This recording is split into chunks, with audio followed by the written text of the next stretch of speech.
تیرے قدموں ڈٹے ہوئے لوگ.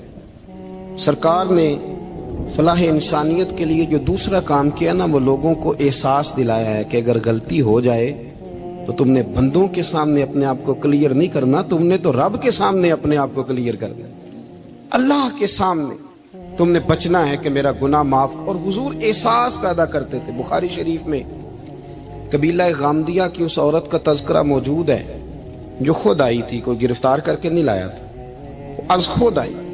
احساس پیدا ہو گیا نا گناہ کا. یہاں بہت ساری غلطیاں کر کے بھی لوگ جب اپنی بات کرتے ہیں تو کہتے ہیں کبھی یاد تو نہیں کسی کے ساتھ زیادتی کی ہو، یاد تو نہیں کبھی کسی کا. بھئی آپ نے اتنے بڑے ولی ہونے کا دعویٰ کر دیا. انسان تو انسان رہتا ہے. بڑے بڑے لوگ کہہ گئے کہ یا اللہ اگر انجانے میں بھی بھول گئے ہیں تو ہم سے درگزر فرما. لیکن جب ہم تیار ہی نہیں ماننے کو. حضرت انس بن مالک کہتے ہیں وہ خاتون آئی، کوئی پکڑ کے نہیں لایا، کسی 14 دنوں کے ریمانڈ پہ نہیں اسے منوایا گیا، اسے وہ خود بخود آئی. اور کریم محبوب علیہ السلام کے سامنے جب وہ کھڑی ہوئی تو اتنے درد سے میں نے کم لوگ روتے دیکھے ہیں جس درد سے وہ روئی. عرض کرنے لگی حضور میں غلطی کر بیٹھی ہوں، مجھ سے زنا ہو گیا، مجھے پاک کر دے. تو محبوب کریم علیہ السلام نے فرمایا تو کیسے ثابت کرے گی تو نے گناہ کیا؟ یعنی مجرم کو ثابت کرنا پڑ رہا ہے کہ میں گناہ گار. یہ وہ کمال ہے کہ انسانوں کو احساس ہونے لگے کہ یہاں ہم غلط ہیں. جب اعتراف جرم ہوتا ہے، جب بیماری کی تشخیص ہوتی ہے تو پھر اس کا علاج بھی ہو جاتا ہے. حضرت انس بن مالک کہتے ہیں وہ عرض کرنے لگی حضور میرے پیٹ میں ناجائز بچہ ہے. حضور نے فرمایا جا جب بچہ پیدا ہو تو پھر آنا. وہ 8 ماہ کے بعد آئی تو اس کی گود میں پھول سا بچہ تھا. حضور نے فرمایا واپس جا، جب روٹی کھانے لگ جائے تو پھر آنا. وہ 2 سال 2.25 سال دودھ پلاتی رہی. پھر جب آئی تو بچے کے ہاتھ میں روٹی کا ٹکڑا تھا. کریم محبوب صلی اللہ تعالی علیہ وسلم سے آ کے جب اس نے بات کی تو وہ درد سے روئی، کہنے لگی یا رسول اللہ 3 سال ہونے کو ہیں، میں نے گناہ کیا ہے، میں ساری رات سو نہیں پاتی. حضور تڑپتی اگر اس حال میں مر گئی تو اپنے رب کو کیا منہ دکھاؤں، مجھے پاک کر دے، میرے حال پہ رحم فرمائے. محبوب کریم صلی اللہ علیہ وسلم نے بچہ ایک صحابی کو دیا، فرمایا بچوں کی طرح پالنا، اور کہا اسے لے جاؤ، پتھر مار مار کے اسے سنسار کر دو. صحابہ کہتے ہیں اسے پتھر لگ رہے تھے اور حضور بےچانی کے ساتھ ٹہل رہے تھے. آ کے خبر دی حضور وہ تو وصال کر گئی، انتقال ہو گیا. فرمایا یہاں تک تو بات اس کی تھی. حضرت انس بن مالک کہتے اب محبوب کریم نے صحابیات سے فرمایا اسے غسل دو، کفن پہناؤ، جنازہ تیار ہو جائے تو مجھے خبر کرنا. حضرت انس بن مالک کہتے ہیں غسل ہوا، کفن ہوا، جنازہ تیار ہوا تو حیران ہم تب ہوئے جب میرے محبوب نے فرمایا صفیں بناؤ، میں خود جنازہ پڑھاؤں گا، میں خود جنازہ پڑھاؤں. اور سرکار نے جنازہ پڑھایا تو ایک شخص کی زبان سے نکلا حضور اس ملعون کا معاذ اللہ جنازہ جس نے ناجائز بچہ جنا، اس کے لیے آپ دعا کر رہے ہیں، جنازہ پڑھا. حضور فرمانے لگے خاموش ہو جاؤ، تم نے گناہ دیکھا ہے، اس کا احساس نہیں دیکھا. تم نے غلطی دیکھی ہے لیکن اس کی توبہ کا انداز نہیں دیکھا. اور صاحب کنز العمال نے یہ لفظ نقل کیے ہیں کہ کریم محبوب فرمانے لگے اس نے تو ایسی شاندار توبہ کی ہے کہ اگر میں اپنی ساری امت میں بانٹ دوں تو اللہ سب کی مغفرت فرما دے گا. احساس جب پیدا ہو جاتا ہے نا اپنے دل کے اندر کہ یہاں میں غلط ہوں. ان العبد اذا اعترف ثم تاب تاب اللہ علیہ او کما قال نبی صلی اللہ علیہ وسلم، رواہ مشکات. حضور نے فرمایا جب کوئی بندہ کہتا ہے نا اللہ میں بھول گیا تھا اور پھر وہ توبہ کرتا ہے تو رب اس کی توبہ کو فوراً ہی قبول فرما لیتا ہے. حضرت عبداللہ بن حذافہ جہاد کر رہے تھے، روم کے عیسائیوں نے گرفتار کر لیا. 1000 آدمی نے مل کے پکڑا، گرفتار نہیں ہوتے تھے صحابی. 1000 آدمی نے گھیرا ڈالا، گرفتار کر کے لے گئے. اور جب بادشاہ کے سامنے گئے تو وزیر کہنے لگا بادشاہ بندہ بڑے کام کا ہے، اگر ہمارے قابو آ گیا تو فائدہ دے گا. صحابی ہیں حضرت عبداللہ بن حذافہ، حضرت فاروق اعظم کا زمانہ ہے، اگر قابو آ گیا تو فائدہ دے گا. بادشاہ کہنے لگا کیوں، کیا خوبی ہے؟ کہنے لگے ہم 1000 آدمی تھے، یہ اکیلا قابو نہیں آ رہا تھا، 1000 آدمی تھے، اگر ہماری فوج میں شامل ہو گیا تو بہت بڑا جرنیل ملے گا. بادشاہ کہنے لگا کوئی مسئلہ نہیں، 2-3 چیزیں ہوتی ہیں بندے کو خریدنے کے لیے، خرید لیتے ہیں. بادشاہ کہنے لگا عبداللہ جتنی دولت تجھے چاہیے میں تجھے دے دیتا ہوں، میرے لشکر میں آ جا، معاذ اللہ اسلام چھوڑ دے۔ حضرت عبداللہ بن حذافہ کیا فرماتے ہیں بڑا تو بیوقوف ہے، میں نے دولت کمانی ہوتی تو مدینے میں بیٹھ کے تجارت کرتا، میں دولت کمانے نہیں نکلا، میں تو رسول اللہ کی رضا کمانے کے لیے نکلا ہوا ہوں۔ دولت کمانی ہوتی تو کسی مارکیٹ میں ہوتا، میدان میں آنا تھا، شہادت ہے مطلوب مقصود مومن، نہ مال غنیمت نہ کشور کشائی، یہ دولت تو لونڈی ہے رسول اللہ کے دروازے کی، یہ تو پیچھے پیچھے پھرتی ہے نبی پاک کے غلاموں، یہ کمانی ہوتی تو میں کسی مارکیٹ میں ہوتا، میدان میں تھوڑا ہوتا۔ عبداللہ بن حذافہ سے دوسری چال چلی، کہنے لگے میاں عہدہ جو تجھے چاہیے، میں بادشاہ ہوں، میرے نیچے جو عہدہ تو کہے گا وہ تجھے مل جائے گا۔ حضرت عبداللہ بن حذافہ کہنے لگے شاید تجھے پتہ نہیں میری تعریف کیا ہے، شاید تو جانتا نہیں میری تعریف کیا ہے۔ کہا صاحب کی کیا تعریف ہے؟ کہنے لگے میں رسول اللہ کا صحابی ہوں اور کائنات میں سب سے بڑا عہدہ مصطفیٰ کے صحابی ہونے کا عہدہ ہے۔ صحابہ وہ صحابہ تھے جن کی ہر صبح عید ہوتی تھی، خدا کا قرب حاصل تھا، نبی کی دید ہوتی تھی۔ فرمایا میں نے حضور کے جلوے دیکھے ہوئے ہیں، مجھے عہدے کی ضرورت ہی نہیں، اور میں نے عہدہ لینا ہوتا تو میں سیاست کرتا، میں تو شہادت لینے نکلا ہوں میدان میں، عہدے کا میں نے کیا کرنا ہے؟ اب بادشاہ کہنے لگا اسے قتل کر دو۔ وزیر کہنے لگا نہیں، ایک بات اور ہے، مجھے ایک چال اور چلنے دو۔ کہا وہ کیا؟ کہنے لگے میری بیٹی بڑی خوبصورت ہے، مجھے موقع دو اپنی ہی بیٹی کو سجا بنا کے، وہ جوان جس کی جوانی اتنی بڑی ہے کہ 1000 آدمی مقابلے میں کھڑا نہیں ہوتا، اس جوان کے کمرے میں رات کی تنہائی میں بنا سوار کے بی بی کو بھیجا۔ وہ بی بی کہتی ہے میں ساری رات بن سور کے اس صحابی کے کمرے میں بیٹھی رہی، لیکن یہ کیا شخص تھا، ساری رات ہی مسلح پہ بیٹھا رہا، ساری رات ہی، کچھ دیر تھک جاتا تو یہ کریم رسول پہ درود پڑھنا شروع کر دیتا۔ بی بی کہتی ہے سحری ہو گئی تو میں نے چھو کے دیکھا کہ انسان ہے کہ جن ہے، یہ بندہ ہے کہ فرشتہ ہے، چھو کے دیکھا۔ کہنے لگے پیچھے ہٹ جا۔ میں نے کہا میں نے تو سنا تھا تو 1000 کے مقابلے میں ہے اور تو اتنا بے حس ہے کہ بنی سوری دلہن بیٹھی ہے، تو نے نظر نہیں کی؟ عبداللہ بن حذافہ، بی بی کہتی ہے نظر پھر نہیں اٹھائی، نظر پھر جھکی ہوئی ہے۔ کہنے لگے بی بی میں مجبور ہوں، اب میرے اوپر کوئی حسن نہیں چلتا، میں نے جلوہ بدوحا کا دیدار کیا ہوا ہے، اب میری نگاہوں میں جچتا نہیں کوئی، اس لیے کہ جیسے میرے سرکار ہے ایسا نہیں کوئی۔ کبھی بھی اب نہیں کسی کا میرے اوپر جادو چلتا، میں نے مصطفیٰ کو، اور کہا ذرا پیچھے ہٹ کے بیٹھ، مجھے میرے رسول نے غیر محرم سے بچنے کا حکم دیا ہے، ذرا پیچھے ہٹ کے بیٹھ۔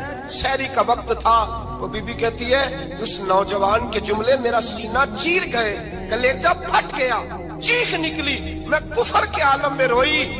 میں نے کہا مجھے بتا تو صحیح، آخر یہ جذبہ کہاں سے ملتا ہے، آخر یہ روشنی تو میں نے دیکھی نہیں، کہاں سے آتی ہے؟ ایک میرا باپ ہے جو بنا سور کے مجھے تیرے کمرے میں چھوڑ گیا، بتلا یہ کہاں سے کیف آتے ہیں؟ عبداللہ بن حذافہ کہنے لگے اگر کیف لینا ہے تو تو بھی میرے مصطفیٰ کا کلمہ پڑھ جا، آ جا دروازے رسول پہ جھک جا، مل جائے گا۔ سویرے دروازے پہ باپ آیا بیٹی سے رزلٹ لینے، دروازہ کھولا تو بیٹی نقاب پہنے باہر آئی۔ باپ کہنے لگا کیا بلا؟ کہنے لگی پیچھے ہٹ جا، تو غیر محرم ہے، کافر ہے، میں مسلمان ہوں۔ اس نے کہا کیا ہوا؟ کہنے لگی تیرے جیسے کو باپ کہوں، تیرے جیسے کو جو مجھے استعمال کر رہا تھا، میں تجھے باپ نہیں مانتی، میں اب رسول والی ہو گئی، میں حضرت فاطمہ کی کنیزہ ہو گئی، میں اب نبی کریم کی خادمہ ہوں، خبردار میرے قریب نہ آنا۔ یہ دعو بھی ناکام ہوا۔ اب حضرت عبداللہ بن حذافہ کے سامنے موت کھڑی کی، ایک کڑا میں تیل گرم کیا، کہنے لگے تجھے اس میں جلایا جائے گا۔ حضرت عبداللہ بن حذافہ رضی اللہ تعالیٰ عنہ جب جلنے کے قریب ہوئے تو رونے لگے۔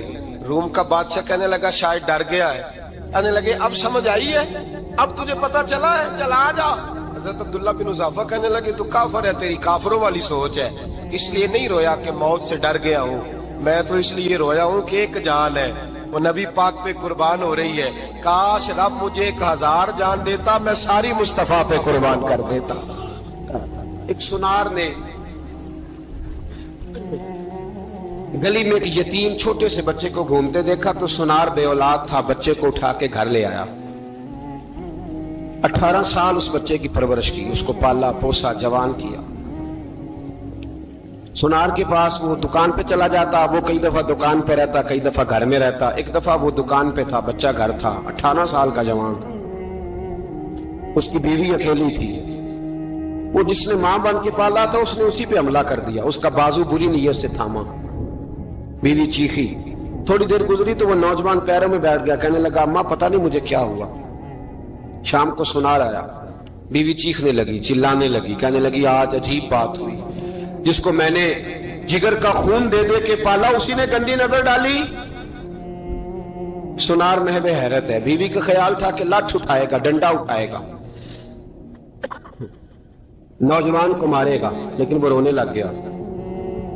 اس نے کہا آج اس نے میرا بازو تھاما ہے، جانے کیا کیا ہے۔ پریشان ہونے لگ گیا، سجدے میں گر گیا، کہا تو بتاتا کیوں نہیں؟ تو وہ سنار کہنے لگا اس کی غلطی نہیں، 18 سال کے بعد آج مجھ پر بھی شیطان سوار ہوا تھا۔ ایک عورت آئی تھی، وہ اپنے بازوؤں میں چوڑیاں پہننا چاہتی تھی تو میں نے بھی گندی نظر سے ہاتھ ڈالا تھا، رب کریم نے مجھے فوراً اس کی سزا دی۔ جن کے گھروں میں بیٹیاں ہوتی ہیں ان کی نظریں گندی نہیں ہوتی، جو بیٹیوں کے باپ ہوتے ہیں، جو بہنوں کے بھائی ہوتے ہیں، ان کی نظریں گندی۔ اور اگر تو ٹیلی فون کرتا ہے، تو کسی عورت کے ساتھ تعلق رکھتا ہے تو یہ بات لکھ لے، امام فخر الدین رازی 1، علامہ اسماعیل حقی 2، ملا جلال الدین رومی 3، امام خازن 4، امام جلال الدین سیوطی 5 حدیث کے استاد اور محدث لکھتے ہیں کہ اگر تو کسی پر گندی نظر ڈالے گا تو تیرا گھر بچ سکتا، یاد رکھ نہیں بچے گا، اس لیے کہ تیری نظر کسی کی بیٹی کو بیٹی سمجھ تاکہ تیری بچی کا پردہ قائم رہے، کسی کی بہن کو۔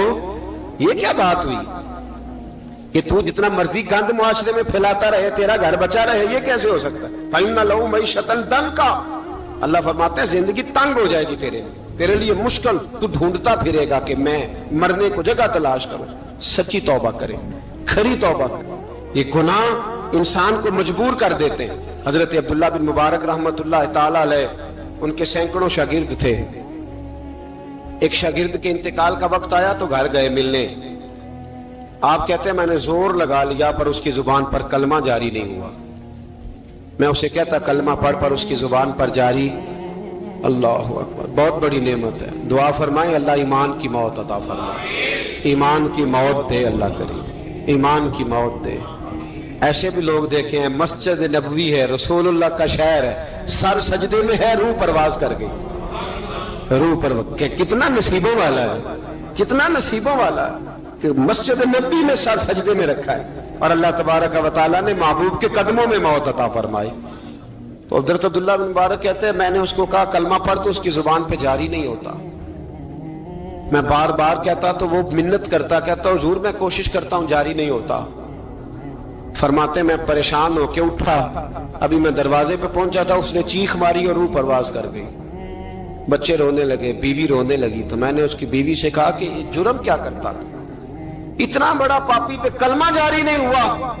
اس کی زوجہ کہنے لگی حضرت جی 2 گناہ تھے اس کے، ایک تو یہ شراب کا عادی تھا، روکتی تھی باز نہیں آتا تھا، اور دوسری بات یہ کہ یہ اپنی اماں کا نافرمان تھا، وہ 2 گلیاں چھوڑ کے رہتی ہے، یہ کبھی ملنے نہیں گیا تھا، اس بوڑھی کا کلیجہ اس کی طرف سے بڑی تکلیف میں تھا۔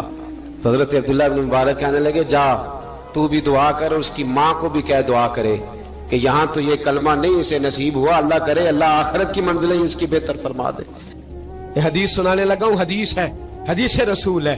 جوان خاص کر کے ذرا میری بات پہ توجہ کریں، اور بزرگ خاص کر توجہ کریں جنہوں نے تربیت کرنی ہے۔ سنیں، حضور کی بارگاہ میں ایک نوجوان آیا ہے، یہ سنگ میل ہے حدیث، اس کو یاد رکھنا۔